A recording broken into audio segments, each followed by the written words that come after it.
আপনি আমাকে এখানে কেন নিয়ে আসছেন? আমি এখানে কেন নিয়ে আসছি জানো?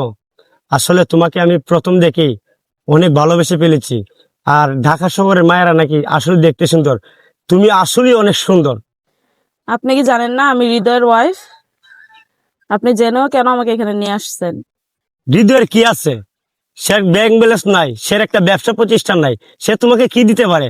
আমার যা আছে, আমার প্রতিষ্ঠান আছে, ব্যবসা আছে, তোমাকে আমি রাজরানী বনে রাখবো।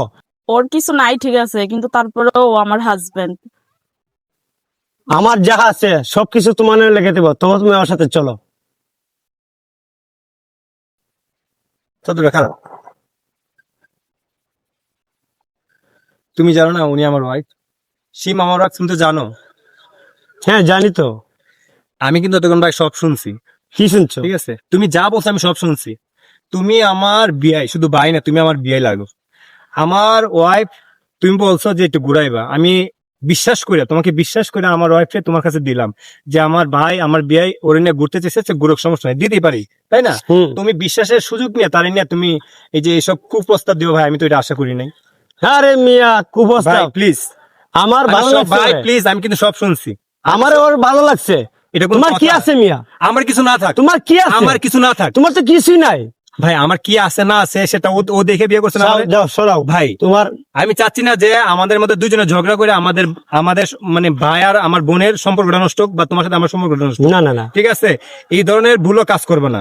আসসালামু আলাইকুম ভিউয়ার্স, যারা আমাকে চিনেন বা জানেন, আমি অনেকগুলো মুভিতে কাজ করেছি।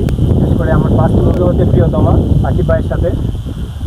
এখনো করতেছি রানিয়ে। আর এই যে একটা ছবি মুক্তি পাওয়ার কথা তসনস, সেটা এখনো রিলিজ হয় না, হবে ইনশাল্লাহ। তো সত্তর ভাই উনি হচ্ছে আমার শুধু ভাই না, আমার বিআই, আপনা বিআই। তো সত্তর ভাইয়ের সাথে আমার প্রায় 1 বছর পরে মেবি দেখা। আজকে আসছি এখানে ঘুরতে ওনাদের বাড়িতে ইনভাইট হিসাবে। তো সত্তর ভাই আসলে আমরা তিনজনের যে ভিডিওটা মানে করতে চেয়েছিলাম, আসলে ভিউর জন্য আমরা, সার্চের জন্য আমরা করতে পারি নাই।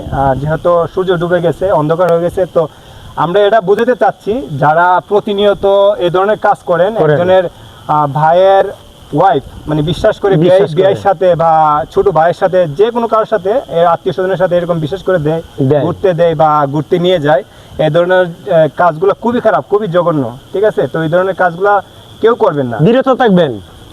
সত্তর ভাই উদ্দেশ্যে একটু বলো। আর সত্তর ভাইকে যারা চিনেন, সত্তর ভাই একজন ফেমাস মানুষ, ভাইরাল মানুষ। তো সত্তর ভাইকে সবাই সাপোর্ট করেন, উনি অনেক কষ্ট করে কিন্তু আজকে এই পজিশনে আসছে। সত্তর ভাইকে সবাই সাপোর্ট করবেন, ভালোবাসবেন, বিশেষ করে তার পাশে থাকবেন। সত্তর ভাই কিছু বলো। তো আমাদের ভিডিওটা করার উদ্দেশ্য ছিল একটাই, সে আমার বিয়াই আর সেটা আমার ছোট বোন। তো আমাদের এই ভিডিওটা করার উদ্দেশ্য হলো একটাই, যে মানুষ প্রতিনিয়ত এইভাবে ঘটনা ঘটে যায় প্রত্যেকটা এলাকায়, গ্রাম অঞ্চলে, শহর বন্দরে হয়। তাই এই ভিডিওটা আপনাদেরকে সতর্ক করার উদ্দেশ্যে আমাদের ওই ভিডিও করার লক্ষণ। ঠিক আছে।